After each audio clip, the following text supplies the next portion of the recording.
Welcome. Welcome this afternoon. We're going to give it just another minute so that attendees can join, and then we'll get started.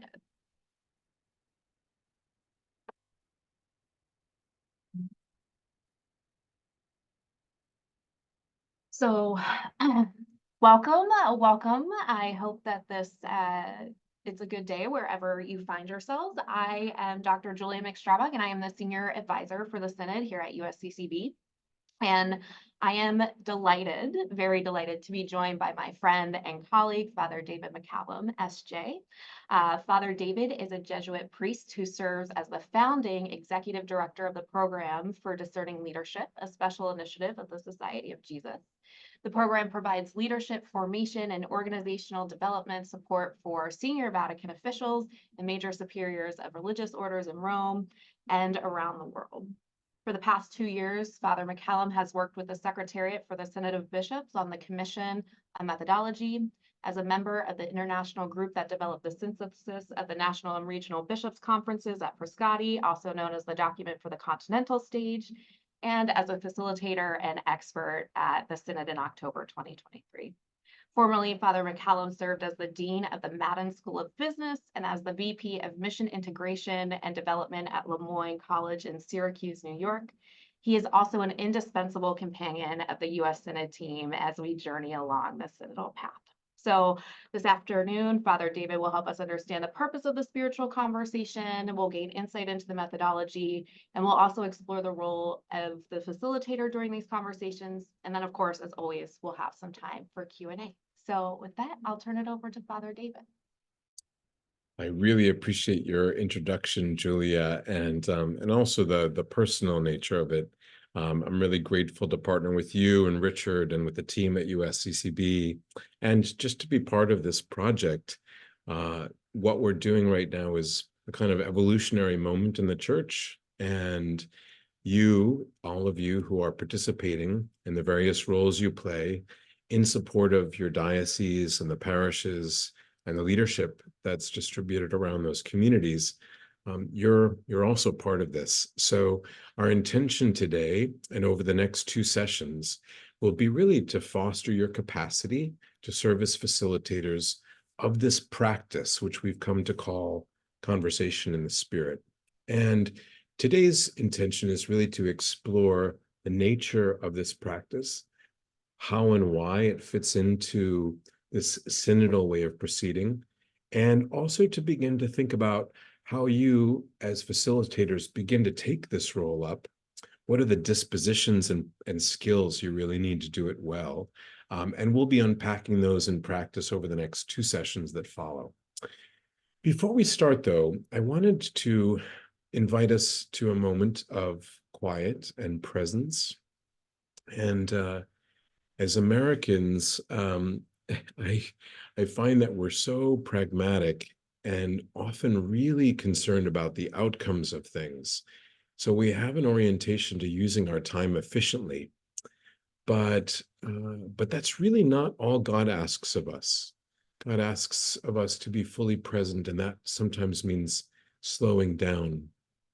So wherever you are, at noontime or 11 or 10 a.m. across the U.S., what I'm going to invite you to do is to join me in a brief exercise of slowing down so that we can enter more fully into a deeper level of reflection and of consideration of how this introduction and this practice could be meaningful to each of us and to all of us.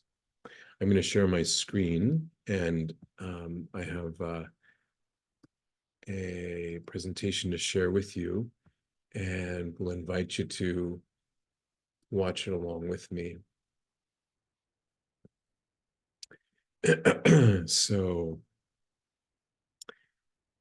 as we begin, the invitation is to really see how we, like all the starlings in this murmuration of birds, we are individuals, but called by God to be able to move in community, to be creative and to be adaptive in community, and to move in ways that have great agility in these times that we're living in. in a church which is not known for change or agility. And so we know that we call upon the Spirit of God to be with us. So as we enter in, I invite you to settle your feet on the floor and feel the ground beneath your feet. I invite you to let your shoulders relax and take a nice deep breath.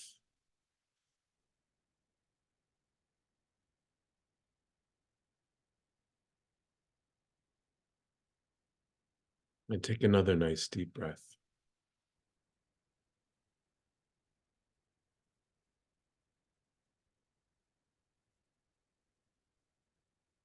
And if we're going to enter into this experience in the name of the Father and the Son and the Holy Spirit, we trust that God has the capacity to teach us something new, to reveal something we haven't known before, for a new experience, in fact, to unfold in the next hour or so. So we ask God to help us to enter into this experience with open hearts, with open minds, and with openness to taking this practice up. We have a brief poem by the author Rob Bell. It's about slowing down so we can go deep. Walk, don't run. That's it. Walk, don't run.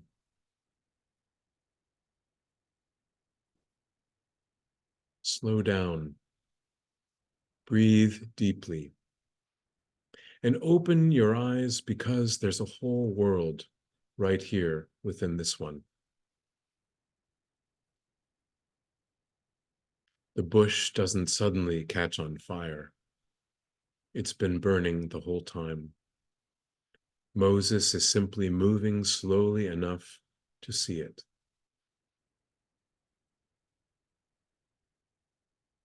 And when he does, he takes off his sandals, not because the ground has suddenly become holy, but because he's just now becoming aware. The ground has been holy the whole time.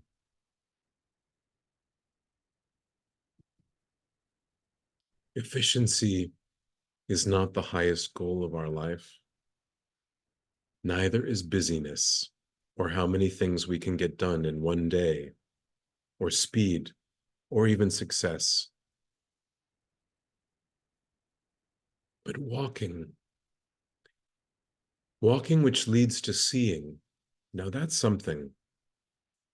That's the invitation for every one of us today and every day, in every conversation, interaction, event, and moment. To walk, not run.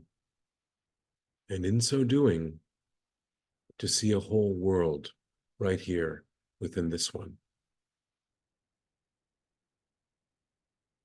So, loving God, we pray that we might move slowly enough to pay attention, to set aside all of our devices and multitasking for a while, so that we could breathe and pray and be present and experience how your Holy Spirit is alive and moving within us and among us.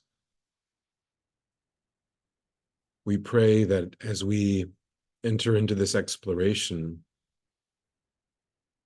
we do so with open minds and hearts, ready to be moved by you, toward you, with you, that we might be obedient to your will for the service of our church and our world. We pray this through Jesus Christ our Lord. Amen. So as we enter into this conversation about conversations in the Spirit, we are entering into a conversation about a practice. It's a practice that's not exclusive to the Jesuits, or in fact, any particular religious tradition within the church, but it's been practiced throughout the ages by many, in fact, and only recently has, I think, taken on a certain particular form and package that we call conversation in the Spirit. Many people have named it discernment in common in the past, and it's essentially the experience of coming together as individuals to form a prayerful community and to discern together how is the Holy Spirit revealing to us not just what God has been up to, but what God is calling forth from us for the sake of the future. There are several dimensions to it, but what it helps us to do is to discern what God is calling us to as a community, what God is inviting from us and for us for our future together. The process of going through these 3 rounds of prayer and listening and conversation is intended to foster a space where trust and mutual listening are front and center. And we know that when we experience trust, we can enter into conversations that involve risk, involve the experience of putting aside some of our biases and opening ourselves to hearing people who may think differently, to listening not only to the words that people share, but also to the spirit with which they're sharing them. This conversation in the Spirit allows individuals to show up as protagonists, to pray and to listen to how God is moving within them, but then to bring that into a community so that we can move from the I experience as an individual to the we, and even a collective we that is diverse, that includes positions and perspectives that are quite different from our own, so that we can raise and work on important issues that are common to us. In this conversational, prayerful method, alternate points of view can be brought forward. They can be enriched by this experience of dialogue and discerned, and to be done in a prayerful atmosphere. So unlike a classroom where we might have a seminar and explore things from an intellectual and critical perspective, in the conversation in the Spirit, we want to bring both our mind and our heart. And it's a process where our ideas and our preferences are not the center, but the common concern to put God at the center, to recognize God is already actually at the center, and to follow God's lead. This means that our own egos and our agendas, our group ideologies and interests, they take a back seat to what we discern together that God is doing for our common good. And it's one of the key practices that has unfolded within the Synod, and it's produced considerable fruit. And for many, as I was experiencing it as a table facilitators, it was a sort of eye-opening experience for many who had never experienced a kind of conversation like this. A conversation that has certain ground rules and processes and facilitation, which actually yields unpredictable results. And of course, that's sometimes a little bit threatening for people who would like that predictability, that certainty. When we consider the shift of style in the Synod and the visual change of bishops and cardinals sitting in a stadium seating kind of setting, all facing the front of the room with their backs to one another, in a sense, the shift from one way of being Synod to another, where we find ourselves around round tables, seated in a configuration where women and men, lay, clergy, and religious are all together, where people's authority and roles are intact, and at the same time, there's a spirit of fraternity, of community, of being, in a sense, siblings in the Holy Spirit together with our common dignity. This experience of maintaining hierarchy and at the same time opening a space for equal participation is a shift for the church. And it requires a methodology, a process that helps to accommodate this tension that can often exist between people with different forms of authority and power, formal and informal. That also makes space for voices to be expressed from the margins and peripheries, for conversations that are including multiple perspectives and not only the person who has the credentials as best educated, but it enriches the conversation through this circular conversation, which deepens and often amplifies voices that may not have been heard otherwise. Conversation is precious, right? It's something that we long for, many of us, a deeper kind of conversation where we know that the end is not predictable, where we can open our hearts to one another, even sometimes as strangers, and find common ground and friendship, where we can discover through our faith and our table fellowship a sense that we're part of a family, that we're a family that is not all the same, and in fact that the differences amongst us are actually precious because they can bring about a sense of community, which is creative. This quote from John O'Donoghue, who is an Irish poet and philosopher, I think is really powerful. He asks, when was the last time that you had a great conversation? A conversation which wasn't just two intersecting monologues, but which is what passes for conversation a lot in our culture. But when you had a last great conversation in which you overheard yourself saying things you never knew that you knew, that you heard yourself receiving from somebody words that absolutely found places within you that you thought you had lost. A sense of an event or conversation that brought the two of you onto a different plane. And then fourthly, to a conversation that continued to sing in your mind for weeks afterwards. Now that's a conversation, and more than the somewhat superficial way in which we tend to interact with each other. And in our polarized context, a kind of conversation that can hold the sometimes strong and passionate differences that we might have amongst us as Catholics. A space which actually can tolerate that difference and benefit from it. So what is critical to this style of conversation and discernment is the spirit of mutuality, that you and I and each of us in the conversation have something to offer and something to receive from one another. That even the most qualified expert doesn't have the last word, but rather is a point of reference, and maybe a very important one for us, but a point of reference that that doesn't exclude the possibility that others can contribute something as well.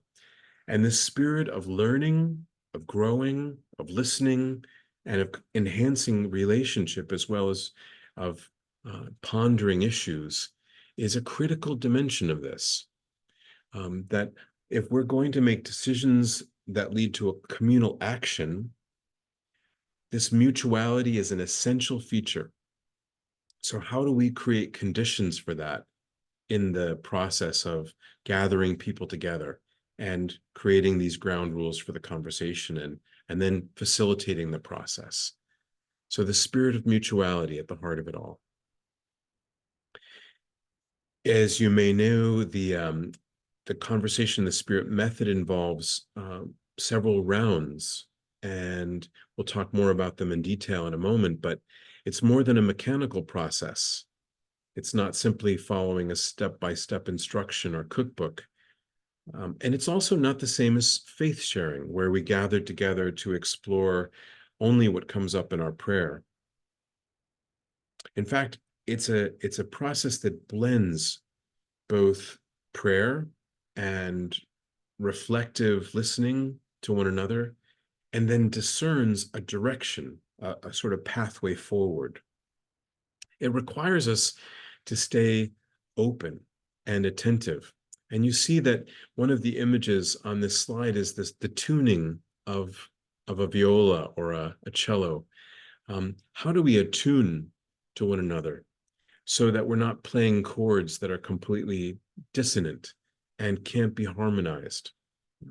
So this importance of attuning to each other and to the Holy Spirit involves a kind of listening that many of us are not practiced at, that we need to actually practice in order to get better at it. And that's okay. That's part of the learning experience of synodality, that we're learning as we go. And it's also part of the joy and the excitement and satisfaction of this. Where do we start when we enter into a conversation in the Spirit? Well, we start with the faith and confidence that God has already been at work in our lives individually and collectively. That we're entering into a moment of conversation and prayer in a long history of the church's tradition and of the involvement of God in our human affairs and in the affairs of our church.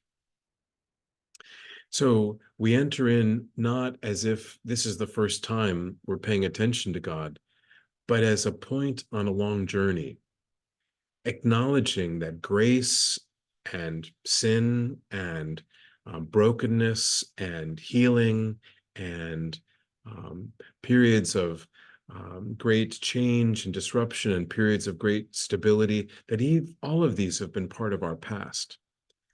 And that God has been active in and through this past in the development of our tradition, in the development of the doctrine of the church. And that even now, God is at work, laboring and loving, and that we are capable of discerning that movement of God in the present and for the future. This process can be messy. And Pope Francis uses a word in Italian, which I find charming. He uses the word squilibrio to suggest that sometimes we feel off balance or out of equilibrium when we enter into these processes. And there is a sense in which, even in the midst of struggle and difficulties, we can enter into this process with trust that God is there, even and maybe especially in the experience of conflict. We know through the stories of the prophets, we know through Jesus's instructions in the Gospels, that the times in which our ancestors in faith have entered into discernment were not necessarily easier than the times we're living in. And yet, with God, they discerned the path forward. When we consider the experience of walking with one another on the synodal journey, we do it in the spirit of the disciples on the way to and from Emmaus, where we acknowledge that in the experience of our conversation, we pay attention to what's burning in our hearts, and we know that Jesus, the risen Lord, is present with us. This is an act of faith. Sometimes the presence of Jesus and the risen Spirit of God is more palpable because we feel a sense of harmony with one another, a sense of entering into a conversation which is filled with empathy and common ground and a sense of hope for the future. And it deepens our sense of empathy and compassion in a way that we notice and we know means something. There are other times in the conversations in the Spirit when we might be frustrated, impatient, confused, uncertain. And these are the moments when we may have to make more of an act of faith that the Spirit is nonetheless still present. And there is a resource for us, here, now, as a resource for us, helping us to go deeper, to listen more faithfully, to attune to what God is calling forth from our church on behalf of our church's future and the future of the world, which we're in service to. When we consider the difference between this kind of conversation and others, we've already explored to an extent the way in which we're also building relationships as we go. One of the features of the Synod experience in October, which was so powerful for those of us who attended and participated, was that many of us entered into the process as strangers or people who knew each other in our formal roles. But over the course of living together, of praying together, of being in these extended conversations around important and vital topics, key questions in our church, we became friends. And this was no small thing. The community of the disciples was a diverse community of friends, many of them who had rivalries amongst them. A community of friends with Jesus at the center. And this was the experience at the Synod, that we were forming community as friends in the Lord, and that we have a certain mission that arises out of that friendship. So the instrumentality of discernment and the instrumentality that we might be fixated on as, productive and achievement-oriented Americans has to be held alongside the importance of cultivating friendship and community, authentic community. Without this experience of building trust and familiarity and affection for one another, it's very difficult to make decisions that will really reflect the experiences, the hopes and longings, the wounds and the trauma of our gathered community. So, as we begin, we dare to be surprised, to see and to hear with fresh ears and fresh eyes. We tune to the deeper story that is unfolding as we listen to one another, and maybe even to the deeper sort of experience of how God is moving within each of us, deeper than we might expect or anticipate. And this enables a new narrative, a new way of framing or seeing how we understand ourselves as church, how we understand this development of our tradition or our doctrine, how we are in relationship to it as people now, today, not only 50 years ago or 1,000 years ago or 2,000 years ago. This allows for the possibility of a kind of creativity as church, creativity which it's hard to imagine God is not longing for from us and for us as we attend to the needs of our times, as we acknowledge the sufferings of people around us, as we experience the call of the gospel to bring the good news to others. How do we do so in fresh ways? So, thinking now as facilitators and as people who will be holding the space and helping to, in a sense, create the conditions for these conversations, I want to invite you to consider a couple of key predispositions, or what we might call inner orientations for yourselves.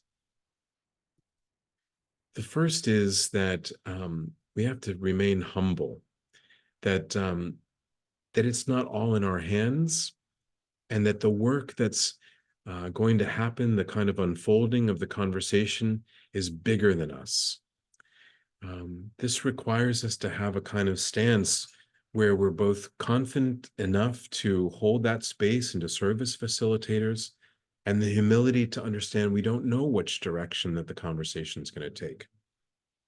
On my first day facilitating at the Synod, during the course of the retreat, I was a little nervous. I was anxious, even as a kind of professional facilitator. And I took my roll up and I was really kind of serious about it. And at the end, it went well enough. But one of the bishops there said, well, gosh, we're all so serious. There's such a mood of heaviness, but we had a great conversation.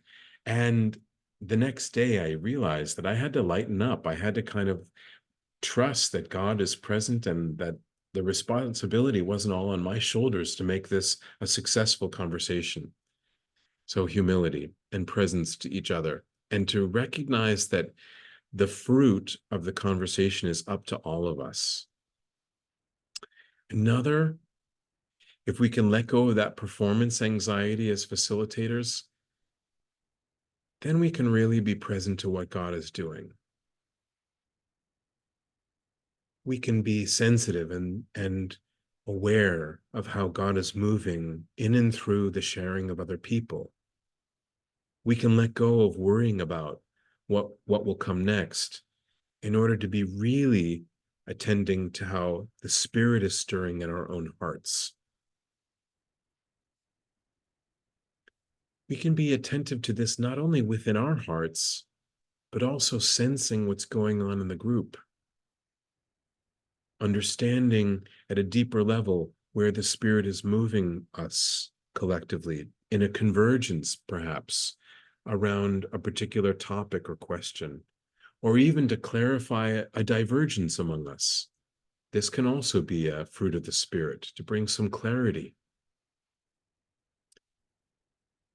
This requires us to be at least as much in our hearts as much as in our heads, to bring our minds and hearts into the process, into the work. And that means that for those of us who are experts, those of us who are trained theologians, to let go of the role of being the expert, to trust that our intelligence and our preparation is a contribution and not the only contribution, and not to try to predict the outcome of the conversation, to go in with a spirit of freedom and trust that we will actually have a kind of generative experience of discovery. That might require us to let go of what we anticipated or expected to happen. There are two key basic skills and practices, and we'll be practicing these over the next 2 weeks. And they're not going to be rocket science for you. One is certainly the skills related to active listening, and we'll unpack these with greater depth, as we go through the next 2 weeks. But active listening is something that many of us think we do well. And then when we ask our friends and family, am I a good listener? Well, we might be surprised by the feedback. Maybe on a good day, yes, but many times we're rushing in too many places at once. We're multitasking. We're kind of listening with one ear open and the other attending to what we want to say in response. Really listening, I'd say, is an offering to another person. It is a practice of making space within ourselves so that we're not filled with so much content and expertise and knowledge that we don't really listen to what the other person is offering. It's the experience of also opening ourselves to being moved emotionally and affectively by what the other person says. That might mean we're upset. It might be that we're moved to sadness or a kind of shared grief. It may be that we're moved to a kind of excitement and hopefulness or enthusiasm. But it requires us to have open hearts and open minds. And if we're going to discern something together, to have an open will to what God is working through us and not necessarily what we want for ourselves.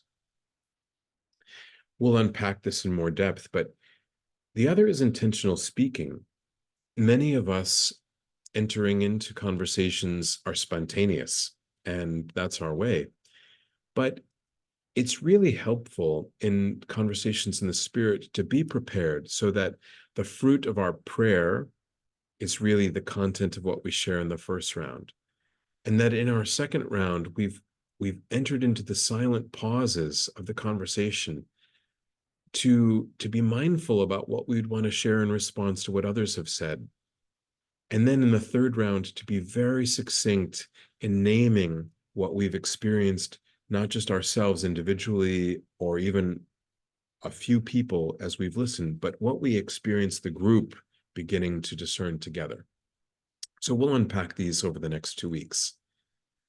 The other thing that we'll unpack is that there are various levels of listening, and I'm just going to show you very in brief this outline. These are ways of thinking about listening taken from the Presencing Institute and the Massachusetts Institute for Technology, MIT. One way that we might think about listening is really not listening at all. It's just anticipating what people are going to say and assuming what they're going to say, listening to what confirms our assumptions, right? Reconfirming what we already know about them. Oh, Uncle Joe, he's always on about X, Y, or Z.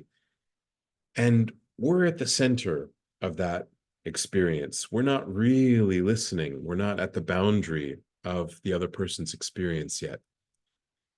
We might listen in a diplomatic and polite way, but the deeper listening is not really available. And people know it. They know the difference between this kind of downloading level of listening and what's deeper. When we move to the factual level of listening, we're opening our mind. We're actually listening to new facts.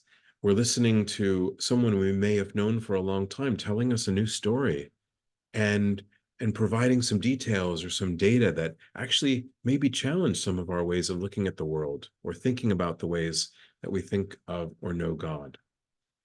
This means we're going to the boundary and looking out and really listening. And debate is actually a form of factual listening and dialoguing, where we allow ourselves to learn new things, to allow facts and science and data to really make a difference, rather than existing in an echo chamber.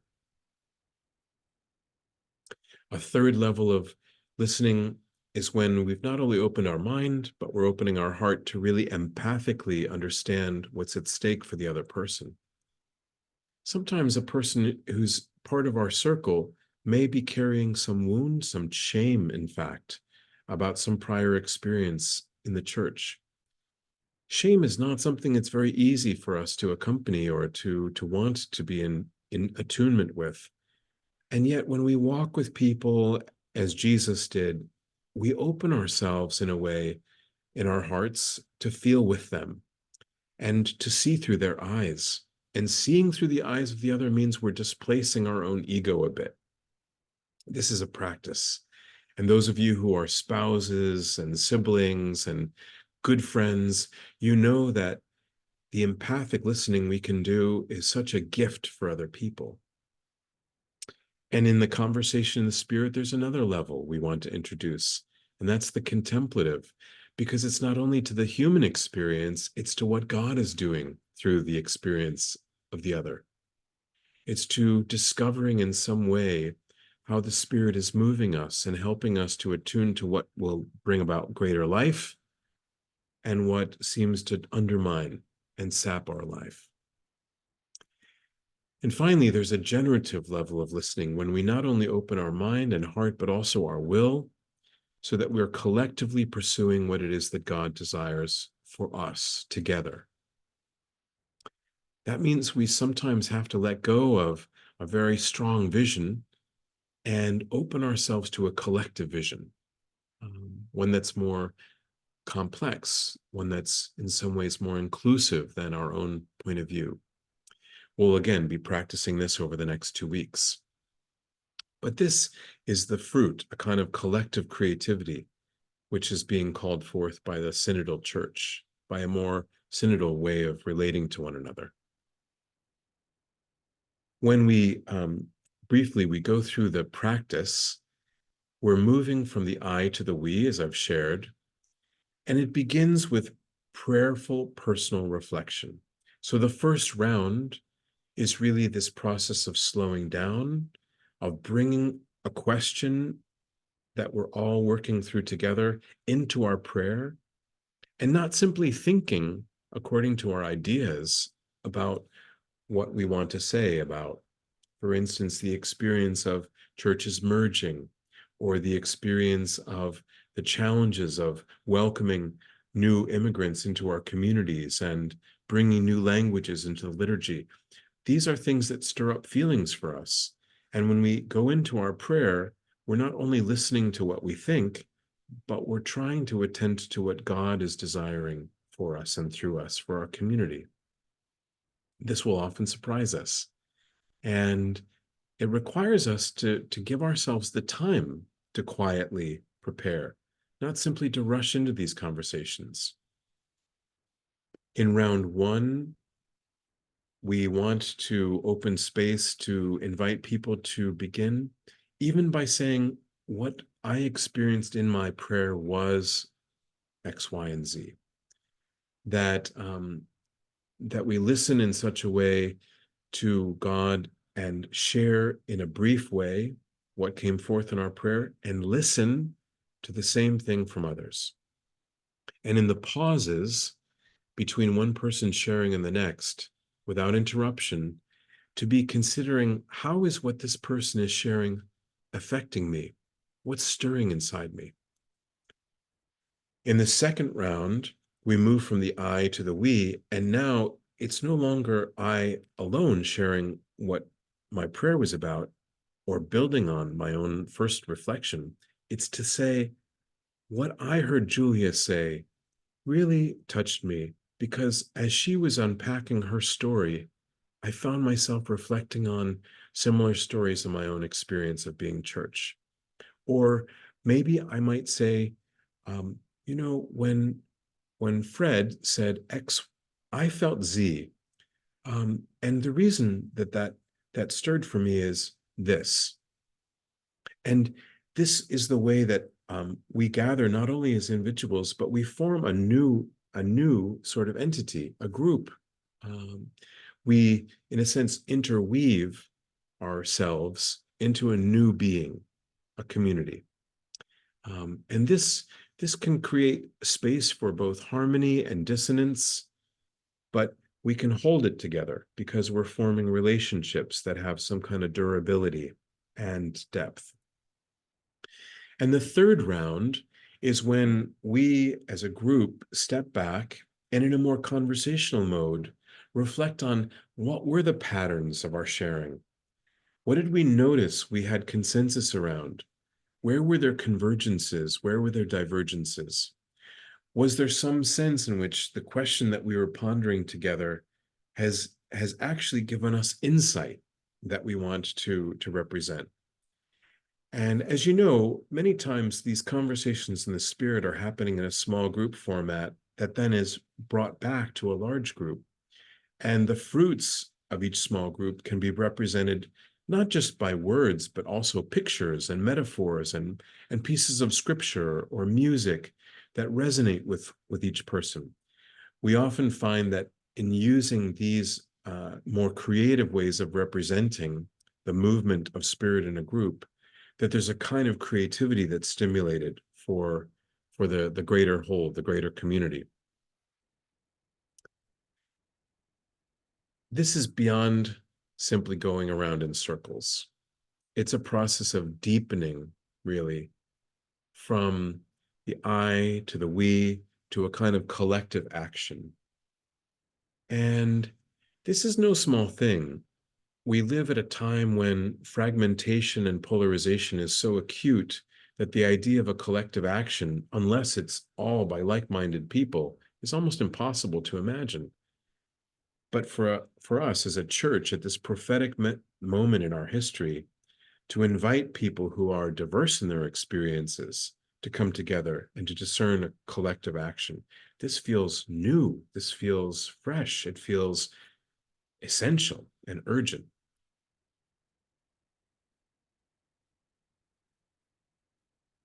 So if those of us who are frustrated with process think that it's about going in circles, we may want to suspend some of our assumptions. Finally, getting into some practicalities. There's two helpful roles in terms of the facilitation of the experience of conversation in the Spirit. The first is the timekeeper, to gently but firmly keep people on time, to set aside how much time you're going to give to each round, and to let people know if they're going over time.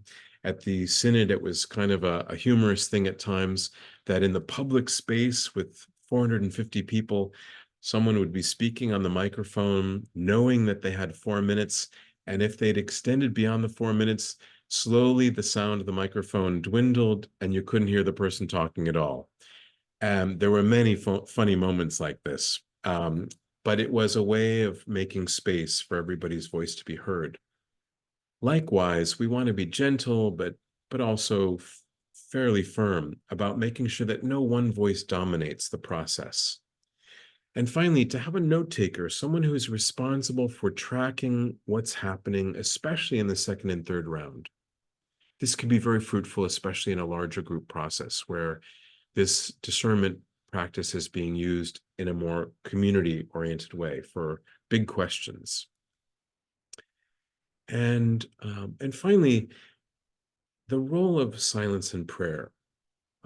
As people who are fairly obsessed with efficiency and effectiveness, sometimes we can kind of rush by the steps of silence and prayer, assuming that we have within ourselves everything we need to be self-sufficient and to participate meaningfully in these processes without God.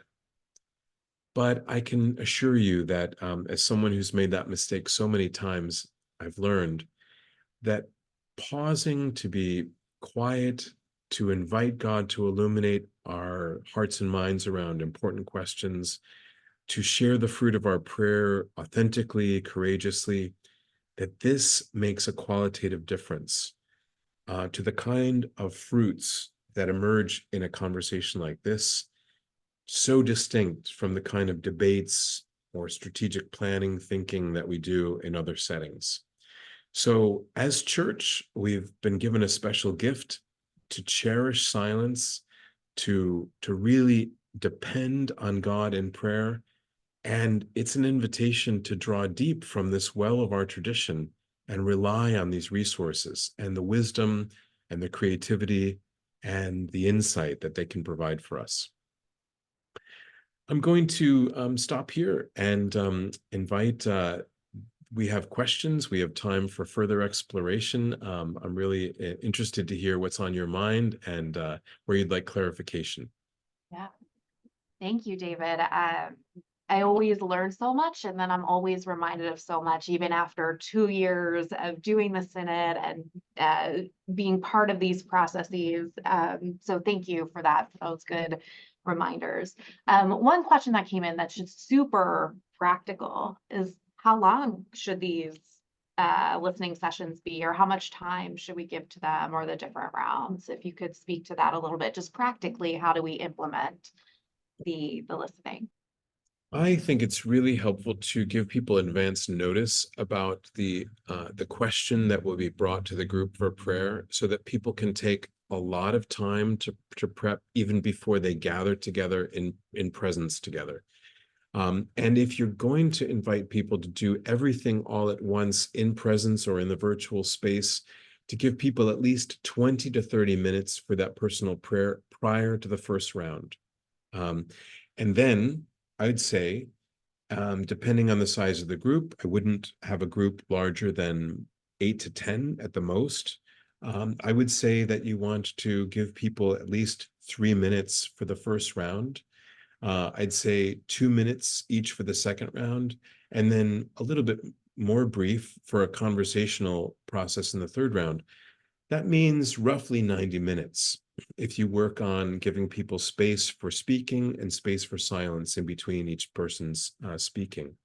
Roughly 90 minutes, yeah, without the prayer time, which I think, should be really included as a special and very important, portion of time ahead of time. No, thank you, David. I have discovered too that the silence in prayer is part of some of the most important things that we do together during our conversations, which, you talked about, if you do it in person, do you give them prep time, which leads to kind of a question about adaptability and flexibility of the conversation in the spirit. And we, across the US, there's a spectrum of engagement with synodality, with this conversation in the spirit. So, from the parish or the organization to the diocese or USCCB, the kinds of things that could be flexible or adaptable. as we move forward? Yeah. So I think there's certain principles that are really important to observe. And if you observe the principles, then you can be really flexible in actually how you observe them in practice. The principle of prayer, the principle of moving from the I to the we by really maintaining some discipline about the idea that in the second round of sharing, this is not another first round. That in fact, the intention is not simply to build on or add on what you said already or what you forgot to say in the first round, but it's actually to really meet the group and particularly individuals and what they shared, and to build on that by saying in a personal way, what you shared really was my experience as well. And I want to acknowledge how grateful I am to you for bringing this issue that might have been hard to address into the group. Because now I feel like we're dealing with the question in a lot more of a human way. That kind of feedback builds a kind of coherence to the group so that you're not simply a collection of individuals, you're also forming a trusting, mutually listening body. So that's a key principle. There's lots of flexibility for how the third round can be done. Sometimes conversation in the Spirit is for pondering important questions, to reflecting deeply and to hearing what others are thinking and feeling in their own prayer. Sometimes it's part of a decision-making process. And if that's the case, it has to be, in a sense, really timed at an appropriate moment as a form of consultation to a larger strategic process or discernment process by a diocese or a church, for instance. So there's definitely flexibility, but the key thing is this principle of the I to the we and how we maintain this building of a kind of social fabric of mutuality and trust. Without mutuality and trust, it's really impossible to have this real experience of a conversation in the Spirit. The third thing I haven't mentioned, but it's that we need to be able to enter into these experiences with a certain amount of inner freedom and awareness. If we are fixed on an agenda going into a spiritual conversation and trying to move people in a political way, coercing them to kind of think in our same way or persuading them, this is not conversation in the Spirit. It's more of a secular method. One of the things that really is amazing to people is you can go into the conversation in the Spirit with a fairly clear perspective, informed by prayer, and then come out in a very different way. Some people are terrified by this. Let's be honest about it, to have our minds, our hearts changed, because it can complicate our world, right? But I have a feeling that that's exactly what God is often doing, complicating our world and our experience for the good, in order that the conversation leads to decisions that reflect more people's diverse interests and not simply one interest group.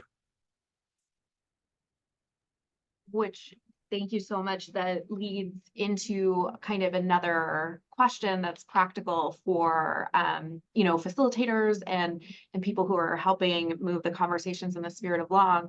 Is practically, do you have any tips or recommendations for when maybe that does happen in a group, or someone is trying to take over, doesn't quite understand what's happening, to help redirect them towards the goal of the conversation in the Spirit? So practically for facilitators, how to address some of those things that might come up. It takes a certain amount of courage as well as humility to serve as a facilitator, and to be able to make a process comment that says, for instance, Cardinal, as you're sharing, there's a way in which your perspective seems to be unilateral, without necessarily acknowledging some of the diverse perspectives around the table. I wonder if we can actually hold what you're sharing in a way that is a little bit more open and could include some of these other experiences. And that's a bold move. It's a risky move. People made that move many times during the Synod, and it was often and not always for the good. You have to make some moves that trust that people can handle feedback and pushback in the process, and that the group can mature in the way that it's managing its tensions, its diversity, its conflicts. There's another practical piece. We're often gathering people who are relative strangers. And this experience demands a certain amount of instant intimacy and trust. So how might you cultivate a kind of community and prepare people with some formation? Maybe even invite people who are entering into a discernment process together to use this method after they've spent some time doing some service together, or having some experience of liturgy that brings people around the Eucharist and invites people to be building a sense of their table fellowship prior to entering into discernment with one another. So there's many ways, I think, to cultivate that spirit of community, to foster that sense of familiarity, and to build, in a sense, a container that can hold the diversity.